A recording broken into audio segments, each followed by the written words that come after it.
बेडीतून एकदाचं सुटल्यानंतर इकडे अभिजितवरती प्रश्नांचा मारा चालू आहे आणि ते ऐकण्यासाठी सगळेच बी टीमचे सदस्य आतुर आहेत आणि अभिजित देखील त्याचं मत स्पष्टपणे इकडे मांडताना दिसतोय। चला तर बघूयात काय डिस्कशन आहे।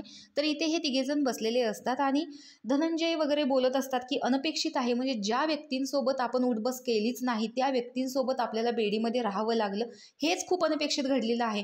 त्यावरती अभिजित देखील ॲग्री होतो आणि अभिजित सांगतो की तुमचं एक वेळ ठीक आहे, पण माझं तर असं होतं की मला काय करू हेच सुचत नव्हतं, पण मला असं झालंय की त्यावरती धनंजय मध्येच म्हणतो की तुला कसं वाटलं, म्हणजे तुझ्या पॉईंट ऑफ व्ह्यूने निकी कशी आहे। तर तो सांगतो की मला माहिती नाही मी बोलतोय ते कितपत योग्य आहे, पण ज्यावेळेस तिच्यासोबत असतो ना त्यावेळेस तिच्या साईडने सुद्धा काही गोष्टी किंवा काही मुद्दे तिचे बरोबर असताना दिसतात आणि ज्यावेळेस मी या साईडला असतो म्हणजे तुमच्याबरोबर त्यावेळेस ती पूर्णतः चुकीची दिसते, म्हणजे दोन्ही साईड आहेत।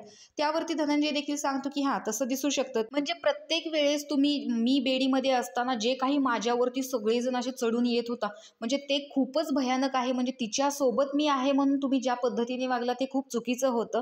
त्यावरती धनंजय सांगतो की हे बघ, ती जी बोलते ते आम्हाला माहीत नाही, आम्ही जे बोलतोय ते तुम्हाला माहीत नाही आणि त्यामुळे तुम्ही ज्या शब्दांचा मारा आमच्यावरती करता, तुम्ही जो शब्दांचा प्रहार आमच्यावरती करता, त्याच्यातून असं दिसतं की आम्ही कन्क्ल्युजन लावतो की तुम्ही आमच्याविषयी काय बोलत असाल, या गोष्टी घडतात। त्यावर अभिजित सांगतो की आपण कसं करतो, फिल्म बघताना अमरीश पुरी हाच विलन आहे आणि अमिताभ बच्चन हाच हिरो आहे, अशीच गोष्ट इथं काहीशी घडते असं अभिजित सांगत असताना धनंजय मध्येच म्हणतो नाही बघ, आपण ज्यावेळेस मूवी बघतो त्यावेळेस अमरीश पुरी काय करतोय हे त्याची साईड देखील आपल्याला दाखवली जाते आणि हिरो अमिताभ बच्चन असतो तर त्याची साईड देखील आपल्याला दाखवली जाते, म्हणजे दोन्ही साईड ज्यावेळेस आपण कम्पेअर करतो त्यावेळेस आपल्याला कळतं की हा विलन आहे। पण इथे असं नाही होत, तुम्ही जे काय बोलताय ते आम्हाला नाही माहिती आणि आम्ही जे बोलतोय ते तुम्हाला नाही माहिती, यामुळे फक्त तुम्हीच विलन दिसता। म्हणजे अशा प्रकारे निकीवर असलेला यांचा राग अजूनही गेलेला नाही असंच इथं काहीसं दिसतंय आणि तो जाणारही नाही। पण आपल्याला तर टीव्हीवरती दोन्हीकडच्या बाजू दिसतात, टीम ए आणि टीम बीची बाजू सुद्धा। तर तुमच्या नजरेत निकी हिरोईन आहे की विलन हे कमेंट बॉक्समध्ये नक्की सांगा। अशाच अपडेटसाठी आपल्या चॅनलला सबस्क्राईब करा। तोपर्यंत बाय।